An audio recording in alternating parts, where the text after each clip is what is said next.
স্বাগত চ্যানেল 24 এর নিয়মিত আয়োজন নিউজ এক্সপ্রেসে। আপনাদের সাথে আছি মামুন উর রশিদ। বাংলাদেশের পররাষ্ট্রমন্ত্রী খলিলুর রহমানের সঙ্গে দারুণ আলোচনা হয়েছে। এক্স বার্তায় এই কথা জানিয়েছেন ডোনাল্ড ট্রাম্পের দক্ষিণ ও মধ্য এশিয়া বিষয়ক বিশেষ দূত সার্জিও গর। সন্ধ্যায় রাষ্ট্রীয় অতিথি ভবন পদ্মায় বৈঠকে তাদের মধ্যে বৈঠক অনুষ্ঠিত হয়। এর আগে দুপুরে 3 দিনের সরকারি সফরে ঢাকায় পৌঁছান মার্কিন বিশেষ এই দূত। হযরত শাহজালাল আন্তর্জাতিক বিমানবন্দরে তাকে স্বাগত জানান ঢাকায় নিযুক্ত মার্কিন রাষ্ট্রদূত ব্রেন্ট টি ক্রিস্টেনসেন। পরে সামাজিক যোগাযোগ মাধ্যমে তিনি প্রত্যাশা করেন সফরে বাকি 2 দিনের বৈঠকও ফলপ্রসূ হবে। শুক্রবার তার কক্সবাজারে রোহিঙ্গা শরণার্থী শিবির পরিদর্শনের কথা রয়েছে। আর শনিবার প্রধানমন্ত্রী তারেক রহমানের সঙ্গে সৌজন্য সাক্ষাৎ এবং দ্বিপক্ষীয় বিভিন্ন বিষয়ে বৈঠক হবে।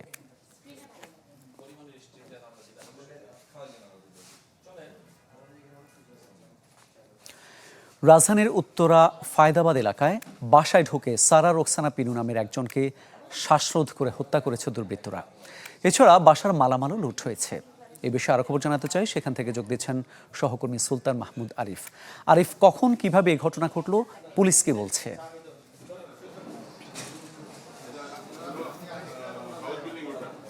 মামুন, আসলে এখন পর্যন্ত এই ঘটনা ঠিক কখন ঘটেছে সেটি স্পষ্ট করে বলা যাচ্ছে না। তবে নিহতের যে স্বামী, তিনি আমাদেরকে যেমনটা জানিয়েছেন, তিনি 11টা নাগাদে বাসা থেকে বের হয়েছেন এবং এরপর বিকেল 3টার দিকে তিনি বাসায় ফেরে তিনি মূলত তার স্ত্রীর মরদেহ তিনি দেখতে পান। এবং এটি ঘটেছে রাজধানীর উত্তরা যে ফায়দাবাদ এলাকা, সেই ফায়দাবাদ এলাকাতে। এবং তিনি যখন বাসায় আসেন, এসে যখন তিনি দেখতে পান যে তার স্ত্রীকে বালিশ চাপা দিয়ে কেউ একজন হত্যা করেছে এবং যে পাশের রুমের যে গ্রিলটি সেটি কাটা এবং তার যে স্বর্ণালঙ্কার ছিল সেগুলো ছড়ানো প্যাকেট ছড়ানো এবং এটি দেখার পরেই মূলত তিনি পুলিশকে খবর দেন এবং ফায়দাবাদ পুলিশ ফাঁড়ির সদস্যরা খুব অল্প সময়ের ভিতরে তারা এসে ঘটনাস্থলে এসে উপস্থিত হন এবং উপস্থিত হয়ে তারা মূলত তাদের কার্যক্রম শুরু করে। এবং ইতিমধ্যে আপনারা দেখতে পাচ্ছেন যে সিআইডির ক্রাইম সিনের যে সদস্যরা তারাও কিন্তু ঘটনাস্থলে এসে পৌঁছায় এবং বিভিন্ন ধরনের আলামত তারা সংগ্রহ করার যে কার্যক্রম সেটি শুরু করেছে। এবং মরদেহ এখন পর্যন্ত বলা যায় যে এখানে পড়ে আছে এবং যে গ্রিলটি আমরা একটু দূর থেকে গ্রিলটি একটু দেখানোর চেষ্টা করছি। এখানে সিআইডির ক্রাইম সিন তারা তথ্য সংগ্রহ করছে। এই গ্রিলটি দিয়েই মূলত হত্যাকারী প্রবেশ করে থাকতে পারে, এই ধারণাটি কিন্তু আইনশৃঙ্খলা রক্ষাকারী বাহিনীর সদস্যরা করছেন এবং এটিকেই আমলে নিয়েই তারা তাদের এই তদন্ত কার্যক্রমটি শুরু করছেন। এবং পাশের রুমে এখন পর্যন্ত নিহত যে রোকসানা পিনু, তার মরদেহ এখন পর্যন্ত এখানেই পড়ে আছে। আমরা একটু আইনশৃঙ্খলা রক্ষাকারী বাহিনীর সদস্য যিনি শোনা মাত্র ঘটনাস্থলে এসে উপস্থিত হন, আমরা একটু তার সাথে একটু কথা বলি যে আপনি ঠিক একটু কথা বলি। আমরা এখানকার যে অফিসার ইনচার্জ রয়েছেন, আমরা একটু কথা বলি।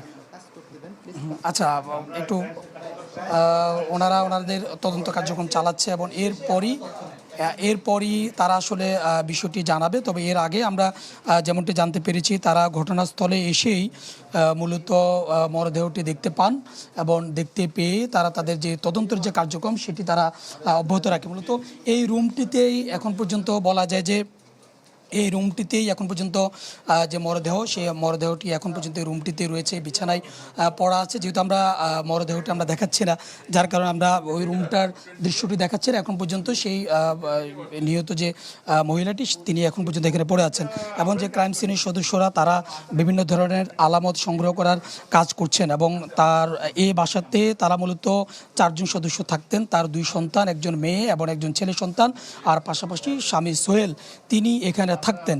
এবং আমরা ঠিক তার মেয়ে থেকে এবং স্বামী থেকে আমরা যেমনটি জানতে পেরেছি, প্রতিদিনকার মতো তারা স্বামী অফিসের কাজে বাইরে চলে গিয়েছেন এবং তার মেয়েকে স্কুলে রেখে বাইরে গিয়েছেন এবং বাসায় ছিলেন একমাত্র তার যে স্ত্রী তিনি বাসায় ছিলেন।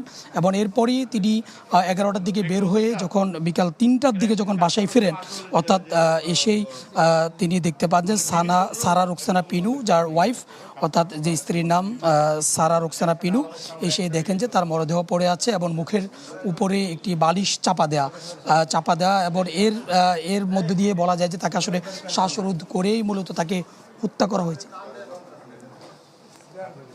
শ্বাসরোধ করেই তাকে মূলত হত্যা করা হয়েছে, এই ধারণাটি ধারণাটি করা হচ্ছে এবং যেহেতু এখন পর্যন্ত মরদেহটি এখানে পড়ে আছে এবং সেটি বের করে নিয়ে যাওয়ার যে কার্যক্রম সিআইডির টিম যেহেতু এখানে এসেছেন এবং আইনশৃঙ্খলা রক্ষাকারী বাহিনীর সদস্যরা কাজ করছেন, বা কিছুক্ষণের মধ্যে হয়তো বা তারা এখানে এসে নিয়ে যাবে। আমরা একটু নিহতের যে সন্তান রয়েছে আমরা একটু তার সাথে একটু কথা বলি যে ঠিক কখন নাগাদ এখানে বাসায় এসেছেন আপনি এবং কি দেখেছেন এখানে বাসায় এসে, যেহেতু আপনার আম্মা কেউ একজন বালিশ চাপা দিয়ে মেরেছে, এবং তখন বাসার পরিস্থিতি, আপনি যখন বাসায় ঢুকলেন তখন পরিস্থিতি কেমন দেখেছেন?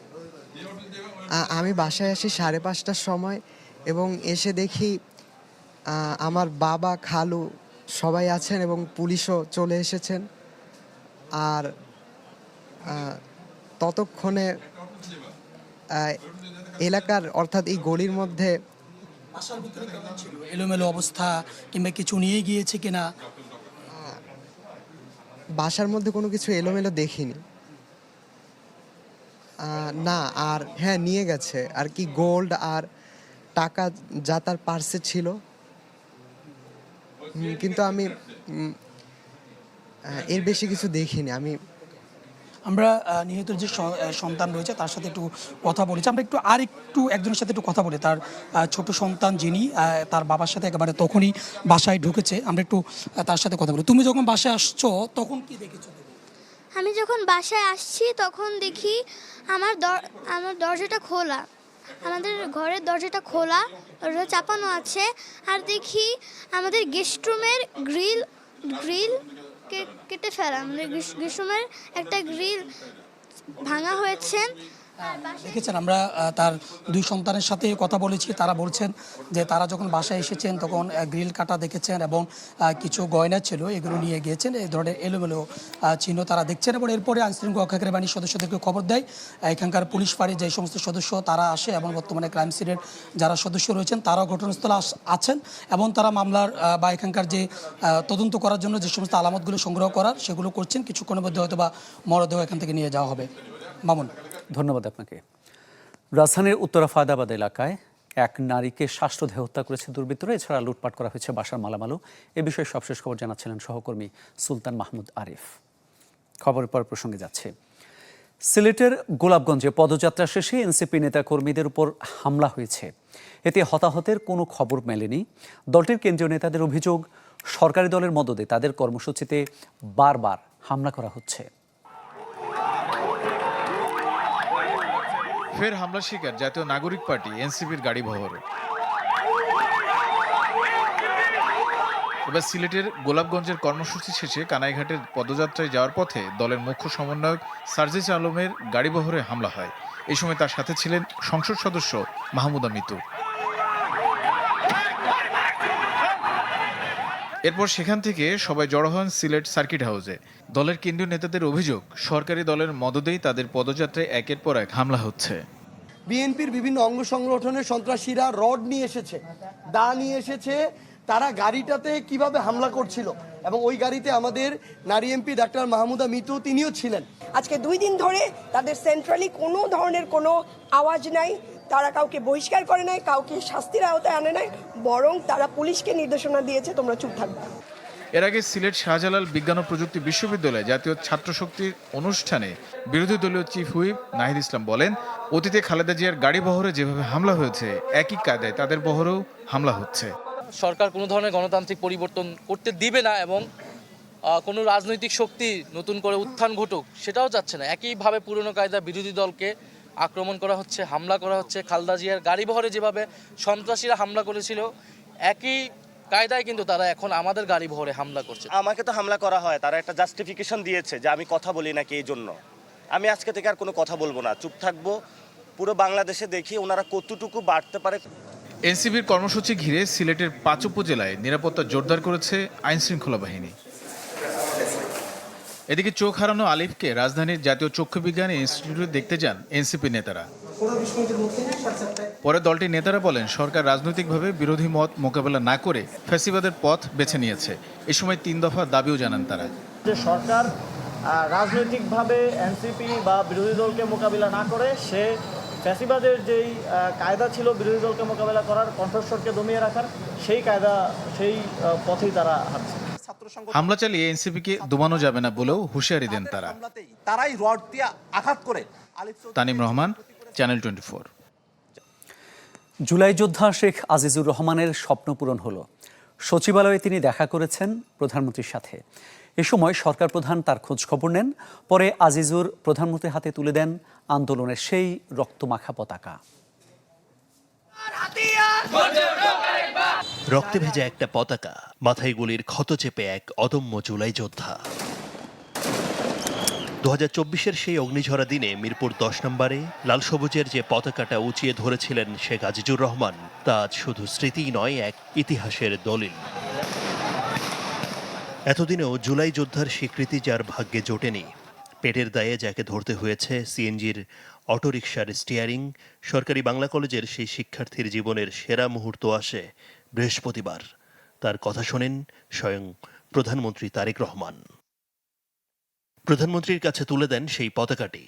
34শে জুলাই যখন আমরা অবস্থান করি, তো দুপুর টাইমে ওখানে অনেক গুলাগুলি হইতেছিল, বিকেলেও হইতেছিল। তো তৎক্ষণিক যখন পুলিশ ঘেরাও করে এবং আমাদের চারিদিক থেকে ছাত্রলীগ পুলিশ ঘেরাও করে, তো আমার যত ভাই বোনেরা ছিল সবাই পিছন দিকে চলে যাইতেছিল, মানে সামনের দিকে কেউই আগে হইতেছিল, মানে এক পা আগইলে 2 পা পিছ হইতে যাইতেছিল। তো ওইখান থেকে আমার মাথায় একটা চিন্তা আসে যে আমি যদি আমার বাংলাদেশের স্বাধীন পতাকা নিয়ে আমি এই ফ্লাইওভারের উপর উঠে দাঁড়াতে পারি, তাহলে হয়তো আমার ভাই এবং আমার বোনের, আমার সহযোদ্ধারা আমাকে রেখে চলে যাবে না। তো ওইখান থেকেই আমি তৎক্ষণিক মিরপুর ফ্লাইওভারের উপরে উঠি এবং আমার বাংলাদেশের স্বাধীনতা পতাকা আমি ওইখানে উত্তোলন করে দিই। রাজনীতি বা প্রাপ্তির হিসেব নয়, এক লড়াকু তরুণের অদম্য সাহসিকতা থেকে যাবে 24-এর গণ অভ্যুত্থানের ইতিহাসে। আদ্দিন সজীব, চ্যানেল 24, ঢাকা। সরকার পরিবর্তনের 5 মাসে বদলায়নি কিছুই। তারেক রহমান ছাড়া কারো মধ্যেই পরিবর্তনের মানসিকতা নেই বলে মন্তব্য করেছেন স্থানীয় সরকার মন্ত্রী ও বিএনপি মহাসচিব মির্জা ফখরুল ইসলাম আলমগীর। বলেন, ঘুষখোররা আগের মতোই ঘুষ খাচ্ছে। ভুল পাল্টে সবাই হয়ে গেছে জুলাই যোদ্ধা, যাদের বেশিরভাগই অপকর্মে লিপ্ত। জুলাই গণ অভ্যুত্থানে রাজনৈতিক পট পরিবর্তনের পর ত্রয়োদশ জাতীয় সংসদ নির্বাচনের মাধ্যমে আসে নতুন সরকার। ফেব্রুয়ারির পর পেরিয়েছে বিএনপি সরকারের 5 মাস। এই সময়ে কতটুকু পরিবর্তন এলো দেশে? রাজধানীর ডিএপি অডিটোরিয়ামে জুলাই শহীদ দিবসের আলোচনায় উঠে আসে পরিবর্তনের নানা প্রসঙ্গ। অতীতে মুক্তিযুদ্ধ নিয়ে ব্যবসা করেছে অনেকে। জুলাই নিয়ে যাতে কেউ ব্যবসা করতে না পারে সেদিকে সবাইকে সতর্ক থাকার আহ্বান জানান তথ্য ও সম্প্রচার মন্ত্রী। আজ আমরা জুলাই এই শহীদকে স্মরণ করার সময় আমাদেরকে খুব স্পষ্টভাবে বুঝতে হবে, স্বাধীনতা যুদ্ধের পরে যুদ্ধের চেতনাকে প্রতিষ্ঠিত করার বদলে যারা যুদ্ধের প্রকল্পকে ব্যবসার প্রকল্প হিসাবে ব্যবহার করেছিলেন, আমরা জুলাইকে নিয়ে যেন তেমনি কোনো একটি লাভজনক প্রকল্পের কোনো উদ্যোক্তাকে দেখতে না পাই। অনুষ্ঠানে স্থানীয় সরকার মন্ত্রী বলেন, সরকারের 5 মাসে কিছুই বদলায়নি। সবার মধ্যে পরিবর্তনের মানসিকতা থাকলে জুলাই সফল হবে বলে মনে করেন মির্জা ফখরুল ইসলাম আলমগীর। কথাগুলো বলছি অনেক কষ্টে। আমার এই 4-5 মাসের মন্ত্রিত্বের অভিজ্ঞতা আপনার একটু বড় দরকার। আমি দেখছি যে কিছুই বদলায়নি। একইভাবে আপনার যারা ঘুষ খেত তারা ঘুষ খাওয়ার ফন্দি বিক্রি করছে, একইভাবে যারা আটকে দিত ভালো একটা কাজকে আটকে দিচ্ছে, একইভাবে ওই যে আমি বললাম যে আপনার ভোল পাল্টাচ্ছে, পাল্টে দিয়ে চলে আসছে। এখন আপনার দেহে বিকাম হরিয়ার দেন দ্য পোপ। ওরাই এখন অনেক বেশি আপনার জুলাই যোদ্ধা হয়ে গেছে। গণ অভ্যুত্থানের কাঙ্ক্ষিত লক্ষ্য অর্জনে ঐক্যবদ্ধভাবে কাজ করার আহ্বান জানান বক্তারা। এটা একটা দেশের, একটা জাতির ক্ষত। শাহনেওয়াজ বাবলু, চ্যানেল 24, ঢাকা। পররাষ্ট্রমন্ত্রীর সঙ্গে ট্রাম্পের বিশেষ দূত সার্জিও গোরের বৈঠক নিয়ে ব্রিফ হচ্ছে পররাষ্ট্র মন্ত্রণালয়ে। আমরা সরাসরি চলে যাচ্ছি সেখানে। এখন বিদ্যমান এবং এটাকে আরও কীভাবে এগিয়ে নিয়ে যাওয়া যায় সে ব্যাপারে আমরা ইতিবাচক আলোচনা করেছি। আপনারা জানেন, আমি ম্যানিলাতে গত সপ্তাহে মিস্টার গোর এবং সেই গোরের সঙ্গে আমাদের এর আগে বৈঠক হয়েছে এবং সেই সময় সেক্রেটারি অফ স্টেট মার্কিন পররাষ্ট্রমন্ত্রী মিস্টার রুবিওর সঙ্গে আমার সাক্ষাৎ হয়েছে। তো আমাদের সম্পর্ক এখন একটা অত্যন্ত ইতিবাচক অভিমুখে আছে এবং আগামী দিনগুলিতে আমরা will build upon the achievements we have made so far. ধন্যবাদ। স্যার, আপনি বলেছিলেন স্যার যে ওরা এই সফরটায় বাংলাদেশকে বুঝতে চায়, আমাদের অবস্থা। ওরা আসলে কি বুঝতে চেয়েছে আপনাদের কাছ থেকে যতটুকু আমাদের জানানো যায়? আরেকটা হচ্ছে স্যার, এআরটি নিয়ে কোনো কথা হয়েছে কিনা সুনির্দিষ্টভাবে, সেটির বাস্তবায়ন, চ্যালেঞ্জ, আমরা কি করব, তারা কি করবে? আমরা বাংলাদেশের সঙ্গে যুক্তরাষ্ট্রের সম্পর্কে বিভিন্ন দিক আলোচনা করেছি। তার মধ্যে বাণিজ্য বলেন, ইনভেস্টমেন্ট বলেন, এনার্জি বলেন, অভিবাসন বলেন, সব বিষয়ে আলোচনা হয়েছে। কিন্তু স্বল্প পরিসরে আপনি তো ডিটেল আলোচনা করতে পারেন না। We discussed about general way forward. তো আমরা আগে বললাম আমাদের সম্পর্কের অভিমুখ অত্যন্ত ইতিবাচক এবং আগামীতে আমরা এটার উপর বিল্ড করব। আঞ্চলিক নিরাপত্তা এবং এই অঞ্চলের অন্য দেশগুলোর সঙ্গে বাংলাদেশের সম্পর্ক নিয়ে মার্কিন যুক্তরাষ্ট্রের কোনো উদ্বেগ বা টেনশন কি আছে? আমি চীন এবং ভারতকে এই বিষয়ে কোনো আলোচনাই হয় নাই, সুতরাং আমি ধরে নেব এই বিষয়ে কোনো উদ্বেগ নেই। কোনো আলোচনা হয়নি। ডিফেন্স কর্পোরেশন নিয়ে আমরা কি ধরনের ভাবছি, মানে যুক্তরাষ্ট্রের সাথে সহযোগিতার কথা ভাবছি? সেটা আপনি আমাদের ডিফেন্স মন্ত্রণালয়কে জিজ্ঞেস করুন। এনার্জি কর্পোরেশন তো আমাদের চলছে, তাদের সঙ্গে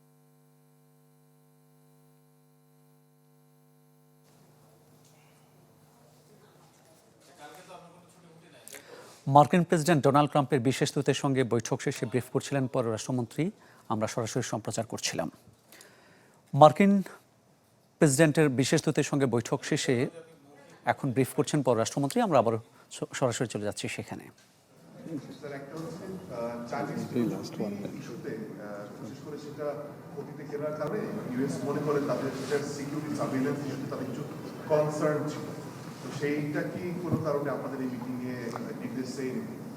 না, সেই ধরনের এখন ধরেন এটা একটা প্রক্রিয়া যেটা আমরা দেখতে পাচ্ছি দুনিয়াতে দুই রকম সিস্টেম তৈরি হচ্ছে, দুনিয়াটা দুই রকম ব্লকে ভাগ হয়ে যাচ্ছে। এটা তো সকলের একটা, this is an emerging technology, আমরা অনেক কিছুই জানি না। আমি শুধু এইটুকু বুঝতে পারছি যে আগামী বিশ্বের আমাদের সভ্যতার একটা বেসিস হবে এটা। হ্যাঁ, তো এখনও এটা সম্পর্কে স্পষ্ট কিছু নেই। যেমন ধরেন নতুন যে প্রতিষ্ঠান হয়েছে ওয়ার্ল্ড AI কোঅপারেশন অর্গানাইজেশন, যুক্তরাষ্ট্র এখন সেটা পর্যালোচনা করছে। এখন তো তাদের পুরো অভিমতটা আমরা জানি না। এটা কিন্তু শেষ শনিবার। ধন্যবাদ। সকালবেলা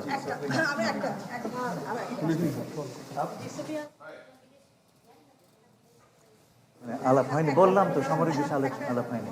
বলো, তোমার প্রশ্ন আমি ফেলতে পারি এর জন্য। হ্যাঁ,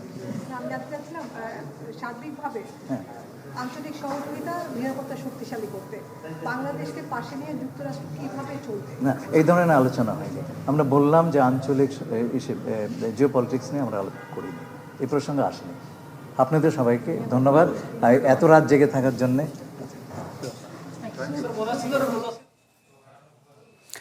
মার্কিন প্রেসিডেন্টের বিশেষ দূতের সঙ্গে বৈঠক শেষে ব্রিফ করছিলেন পররাষ্ট্রমন্ত্রী। আমরা ছিলাম সরাসরি সেখানে। আগুনে ক্ষতিগ্রস্ত এলএনজি টার্মিনালের একটি বয়লার ঠিক হবে অগাস্টের 2 অথবা 3 তারিখে। আরেকটি বয়লার ঠিক হতে সময় লাগবে 10 আগস্ট পর্যন্ত। রাজধানীতে এক গোলটেবিল বৈঠকে যোগ দিয়ে কথা বলেন বিদ্যুৎ, জ্বালানি ও খনিজ সম্পদ মন্ত্রী ইকবাল হাসান টুকু। এ সময় বিইআরসি চেয়ারম্যান বলেন, বিদ্যুতের ঘাটতি ও লোকসান কমাতে ক্যাপাসিটি চার্জের চুক্তি পুনর্মূল্যায়নের বিকল্প নেই। গ্যাসের জন্য হাহাকার গত 10 দিন ধরে। এর প্রভাব পড়েছে রান্না থেকে শুরু করে পরিবহনে, এমনকি শিল্প খাতে। সভা সমাবেশে এখন আলোচনার মুখ্য বিষয় জ্বালানি নিরাপত্তা। ব্যতিক্রম নয় সমকাল আয়োজিত গোলটেবিল বৈঠকও। এখানেও শিল্প বাণিজ্য খাতের উদ্যোক্তারা জ্বালানি সংকটের দীর্ঘমেয়াদী সমাধান চেয়ে তুলে ধরেন নিজেদের অভিজ্ঞতা। ঢাকা পল্লী বিদ্যুৎ সমিতি একের আমি একটা রেফারেন্স নিয়েছি। 51% load shedding, 42% load shedding, 48% load shedding, irrespective of FSRU problem or not. আমাদের ওই যে সিদ্ধান্তগুলো এবং ইমপ্লিমেন্টেশনগুলো টু লেট, সেই কারণে আমাদের এই জিনিসগুলো বাস্তবায়ন হচ্ছে না। বিআরসি চেয়ারম্যান বলেন, বিদ্যুৎ খাতে লোকসান কমাতে বিকল্প নেই ক্যাপাসিটি চার্জের চুক্তি পুনর্মূল্যায়নের। কয়লা উত্তোলনে চীনা বিনিয়োগের সম্ভাবনার কথাও জানান তিনি। বাট কয়লার একটা বড় অংশ জয়পুরহাটে যেটা আছে জামালগঞ্জে, এটা 1 কিলোমিটারের বেশি নিচ্ছে। চীন দেশে তারা 1 কিলোমিটারের বেশি নিচে মাইনিং করতেছে। জ্বালানি খাত বিশেষজ্ঞরাও জোর দেন টেকসই জ্বালানি নীতি তৈরিতে। ব্যুরোক্রেসি এবং পলিটিশিয়ানরা দুর্নীতির অভিযোগের ভয়ে অর্ধেক কাজ করতে চায় না, যে তার আগেই জিজ্ঞেস করে ভাই এখানে কিছু হয়েছে, কোনো একটা ইলিগাল কিছু হইলে তো আমাকে ছাড়বে না। এই যে এলএনজি 4টা টার্মিনাল হবে, তারা কি ভেবেছে যে সেই দাম সমন্বয় হলে এই গ্যাস ব্যবহার করে তারা তাদের প্রোডাক্ট বাজারে বেচতে পারবে? জোড়া তালিয়ে দিয়ে চলবে, তবে আবার আরেকটা ক্রাইসিস হবে। বাট লং টার্মে যদি মানে ইন্ডাস্ট্রিয়ালিস্টের তো রোল একটা আছে, হ্যাঁ, সেই রোলটা তাদেরকে প্লে করতে হবে। এ সময় ভার্চুয়ালি যোগ দিয়ে জ্বালানি মন্ত্রী বলেন, এলএনজির চলমান সংকট নিরসনে অন্তত 10 আগস্ট পর্যন্ত সময় লাগবে। দুইটা বয়লার ঠিক হয়ে গেলে আমি আশা করি 10 তারিখের পর থেকে এই আপনার এলএনজি ফ্লোটা বেড়ে যাবে, তাতে গ্যাসের প্রবাহটা বাড়বে। বলেন, অভ্যন্তরীণ গ্যাস ও কয়লার উৎপাদন বাড়াতেও পরিকল্পনা করছে সরকার। আমরা এখন যে অবস্থা তার থেকে উন্নত করতে। শামিমা সুলতানা, চ্যানেল 24, ঢাকা। অগাস্টে অপরিবর্তিত থাকছে ডিজেল, পেট্রোল, অকটেন ও কেরোসিনের দাম। সেই সাথে লিটারে 8 টাকায় 71 পয়সা কমানো হয়েছে ফার্নেস অয়েলের দাম। বিদ্যুৎ উৎপাদনের জন্য প্রয়োজনীয় ফার্নেস অয়েলের দাম করা হয়েছে 100 টাকা 39 পয়সা, যা আগে ছিল লিটার প্রতি 109 টাকা 10 পয়সা করে। বাংলাদেশ এনার্জি রেগুলেটরি কমিশনের এক বিজ্ঞপ্তিতে একথা জানানো হয়। তাই আগামী মাসেও প্রতি লিটার ডিজেলের দাম থাকবে 115 টাকা, কেরোসিন 135 টাকা, পেট্রোল 140 টাকা এবং অকটেন 145 টাকা।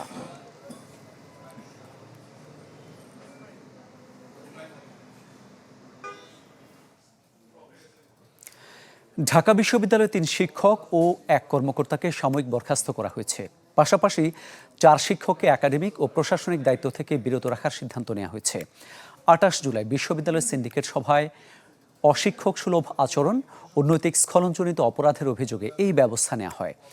এতে সমাজবিজ্ঞান বিভাগের অধ্যাপক doctor Sadeka Halim, nuclear engineering বিভাগের অধ্যাপক ডক্টর মোহাম্মদ শফিকুল ইসলাম এবং অধ্যাপক ডক্টর আফরোজা শেলিকে সাময়িকভাবে বরখাস্ত করা হয়। আর ক্লিনিক্যাল ফার্মেসি ও ফার্মাকোলজি বিভাগের অধ্যাপক ডক্টর মোহাম্মদ আব্দুল মুহিতকে চেয়ারম্যানের দায়িত্ব থেকে অব্যাহতি এবং বিশ্ববিদ্যালয়ের সকল একাডেমিক ও প্রশাসনিক দায়িত্ব থেকে বিরত রাখা হয়।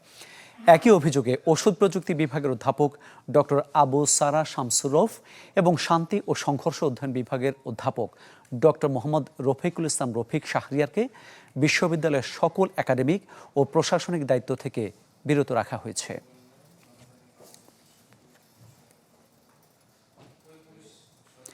কয়েক মাস ধরেই চেষ্টা চলছিল শীর্ষ সন্ত্রাসী ডেভিড ইমনকে ধরার, কিন্তু বারবার স্থান পরিবর্তনের কারণে সম্ভব হয়নি। শেষ পর্যন্ত ধরা পড়ে যশোরে। চট্টগ্রামে আনার পর পুলিশ জানায়, বিদেশে পলাতক শীর্ষ সন্ত্রাসী বড় সাজ্জাদের সাথে দেখা করতেই ভারতে পালাচ্ছিল ইমন। তার কাছে মিলেছে দেশটির আধার কার্ড। 4 সহযোগী সহ ইমনকে পাঠানো হয়েছে কারাগারে। 2024 সালের 5 আগস্টের পর থেকে গেল 2 বছরে একের পর এক হত্যা, চাঁদাবাজি সহ নানা অপরাধ করে চট্টগ্রামের জেলা ও মহানগরে ত্রাস সৃষ্টি করে আলোচনায় মোবারক হোসেন ইমন ওরফে ডেভিড ইমন। যশোরে গ্রেপ্তার পর সহযোগী সহ বৃহস্পতিবার তাকে আনা হয় চট্টগ্রামে। দীর্ঘদিন ধরে চেষ্টা হলেও ঘন ঘন স্থান পরিবর্তন ও আত্মগোপনের কারণে তাকে ধরতে পারেনি আইনশৃঙ্খলা বাহিনী। তবে গেল 13 জুন রাউজানে পাহাড়তলী এলাকায় আলোচিত মাকসুদুল হক চৌধুরী হত্যা মামলায় ধামা ইলিয়াসকে গ্রেপ্তারের পর মূলত তার পুরো নেটওয়ার্কের খোঁজ পায় পুলিশ। তারই সূত্র ধরে শীর্ষ এই সন্ত্রাসীকে গ্রেপ্তারে সফল হয় তারা। এইসব ঘটনার প্রেক্ষিতে আমরা কিন্তু তার কাছ থেকে গুরুত্বপূর্ণ কিছু লিড পাই। এই লিড পাওয়ার পরপরই আমরা কিন্তু বিভিন্ন জায়গায় আমাদের এই জেলা পুলিশ চট্টগ্রামের কয়েকটা টিমকে আমরা ভাগ করে দিই। ভাগ করে এক একটা টিম এক এক দিকে আমরা পাঠাই এবং গতকাল এটা কিন্তু একদিনের কাজ না, এটা কিন্তু হুট করে হয় নাই। চট্টগ্রাম যশোরে যাওয়ার আগেও প্রতিমধ্যে কয়েকটি স্থানে তাকে গ্রেপ্তারে বেশ কয়েকবার উদ্যোগ নেওয়া হয়, কিন্তু বারবারই গাড়ি পরিবর্তন সহ নানা কারণে ফসকে যায়। তবে সবশেষ আটকে যায় পুলিশের জালে। তাদেরকে আইনের আওতায় নিয়ে আসার লক্ষ্যে পুলিশের দাবি, বিদেশে পলাতক শীর্ষ সন্ত্রাসী বড় সাজ্জাদের সাথে আলোচনা করে যশোর হয়ে সীমান্ত পাড়ি দেওয়ার চেষ্টা ছিল ইমনের। তার কাছে ভারতীয় আধার কার্ডও থাকার প্রমাণ পায় পুলিশ। পর্যায়ে বুঝে গিয়েছিল যে এখানে থাকা তার জন্য নিরাপদ না। তখন কিন্তু ওই যে সাজ্জাদের পরামর্শক্রমেই এবং সকল, বিশেষ করে তার তো ইন্ডিয়াতে সে যাবে, এখান থেকে ওইখানে পার করবে, এটা কিন্তু অবৈধভাবেই যাবে এবং 6টার সময় ওখানে পৌঁছার কথা ছিল জেগরগাছাতে। পৌঁছে ওই পাশে কে পার করবে এবং ভারতে কে রিসিভ করবে, এটা কিন্তু সব ঠিক করা ছিল। ইভেন ওই পাশে আধার কার্ড একটা বলে ইন্ডিয়াতে আছে, ওই আধার কার্ডও তার কাছে আমরা পেয়েছি, যেটাতে সে ইউজ করার কথা ওইখানে গিয়ে। পুলিশ জানায়, তাকে গ্রেপ্তারের পর নোয়াখালীতে আরেক শীর্ষ সন্ত্রাসী রায়হানের অবস্থান নিশ্চিত হয় পুলিশ। সেখানে অভিযান চালালেও 2 তলা থেকে ডোবায় লাফ দিয়ে পালিয়ে যায় রায়হান। পুলিশের দাবি, ইমনের দেয়া তথ্য মতে ফটিকছড়িতে অভিযান চালিয়ে একটি বিদেশি পিস্তল ও 2টি দেশীয় এলজি উদ্ধার করা হয়। রনি দত্ত, চ্যানেল 24, চট্টগ্রাম। শাপলা চত্বর হত্যা মামলায় সাবেক মন্ত্রী লতিফ সিদ্দিকীকে গ্রেপ্তার দেখিয়ে কারাগারে পাঠিয়েছে ট্রাইব্যুনাল। অন্যদিকে শেখ হাসিনার দেশে ফিরলে আত্মসমর্পণের আগেই তাকে গ্রেপ্তার করা হতে পারে বলে জানিয়েছেন আইনমন্ত্রী। বলেন, বিচারের মান নিয়ে হিউম্যান রাইটস ওয়াচের পর্যবেক্ষণ খতিয়ে দেখা হবে। শাপলা চত্বর হত্যা মামলার আসামি আব্দুল লতিফ সিদ্দিকীকে মিন্টু রোডের গোয়েন্দা পুলিশ কার্যালয় থেকে আনা হয় আন্তর্জাতিক অপরাধ ট্রাইব্যুনালে। এ সময় তার সাথে ছিলেন ভাই কাদের সিদ্দিকী। দুপুরের পর এ মামলায় লতিফ সিদ্দিকীকে গ্রেপ্তার দেখাতে তোলা হয় এজলাসে। এ সময় শাপলা চত্বর হত্যায় তার সংশ্লিষ্টতার কথা তুলে ধরে প্রসিকিউশন। পরে তাকে গ্রেপ্তার দেখিয়ে পাঠানো হয় কারাগারে। এজলাস থেকে বেরিয়ে যাওয়ার সময় কিছুটা বিশৃঙ্খলার মুখোমুখি হন লতিফ সিদ্দিকী। তৎকালীন প্রধানমন্ত্রীকে তাদের পরামর্শ, উস্কানি, সিদ্ধান্ত গ্রহণ করে যে নারকীয় নৃশংসটা ঘটনা ঘটিয়েছিল, তার পরামর্শদাতা, উস্কানিদাতা এবং সিদ্ধান্তদাতার মধ্যে উনি একজন, এবং এই সিদ্ধান্তের বলেই 61 জন ব্যক্তিকে হত্যা করা হয় এবং তারই অভিযোগে অনারেবল ট্রাইব্যুনাল কগনিজেন্স নিয়েছিলেন এবং তাই ওয়ারেন্ট এক্সিকিউশন করে আজকে তাকে নিয়ে আসা হলে জেল হাজতে প্রেরণের আদেশ দেওয়া হয়েছে। এদিকে সচিবালয়ে আইনমন্ত্রী জানান, দেশে ফিরলে আত্মসমর্পণের আগেই গ্রেপ্তার করা হতে পারে শেখ হাসিনাকে। একজন ফাঁসির আসামি হলেও সে যদি বাংলাদেশের নাগরিক হয়, বাংলাদেশে আইনের প্রতি শ্রদ্ধা দেখিয়ে বাংলাদেশে এসে সারেন্ডার করতে চায়, সেখানে হয়তো তার সারেন্ডারের আগেই অ্যারেস্ট হবে, কিন্তু তার সেই তো অধিকার তো আছে। আসলে আসবে, আইন তার নিজস্ব গতিতে চলবে, সেখানে তো আমাদের আইনের ব্যত্যয় করে আমরা কিছু করব না। ট্রাইব্যুনালের বিচারের মান নিয়ে হিউম্যান রাইটস ওয়াচের পর্যবেক্ষণ খতিয়ে দেখা হবে বলেও জানান আইনমন্ত্রী। আমাদের যেটুকু খতিয়ে দেখার দরকার আমরা দেখবো। এটাকে আমরা ইগনোর করছি না, এটাকে আমরা বলছি না যে ওনারা ঠিক করছেন না, বলছেন না। ওনারা যদি কোনো অভিযোগ করে থাকেন, যেই অভিযোগ করুক, সেই অভিযোগটা আমাদের খতিয়ে দেখার জন্য কগনাইজেন্সে নেওয়া, আমরা কগনাইজেন্সে নিচ্ছি। প্রায় 45 লাখ মামলা নিষ্পত্তির অপেক্ষায় আছে জানিয়ে আইনমন্ত্রী বলেন, এই জট কাটাতে কাজ করছে সরকার। স্বপ্নিল শাহরিয়ার শিশির, চ্যানেল 24, ঢাকা।